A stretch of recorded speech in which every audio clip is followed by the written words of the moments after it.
میں محشر بپا آئے حبیب خدا آئے حسن مجتبی روتے ہیں سر پیٹ کے اہل عزا آئے حبیب خدا آئے حسن مجتبی روتے ہیں سر پیٹ کے اہل عزا آئے حبیب خدا آئے حسن مجتبی روتے ہیں سر پیٹ کے اہل عزا آئے حبیب خدا آئے حسن مجتبی روتے ہیں سر پیٹ کے اہل عزا آئے حبیب خدا آئے حسن مجتبی روتے ہیں سر پیٹ کے اہل عزا آئے حبیب خدا آئے حسن مجتبی روتے ہیں سر پیٹ کے اہل عزا آئے حبیب خدا آئے حسن مجتبی روتے ہیں سر پیٹ کے اہل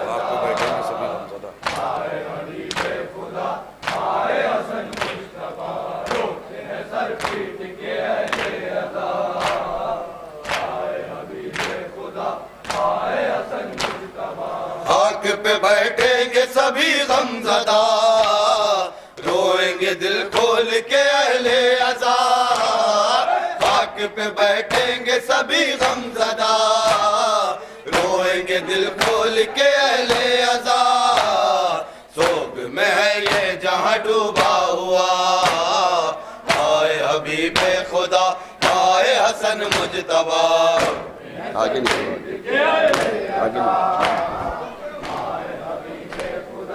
آئے حسن مجتبی روتے ہیں سر پیٹ کے اہل عزا آئے حبیب خدا آئے حسن مجتبی روتے ہیں سر پیٹ کے اہل عزا آئے حبیب خدا آئے حسن مجتبی روتے ہیں سر پیٹ کے اہل عزا آئے حبیب خدا آئے حسن مجتبی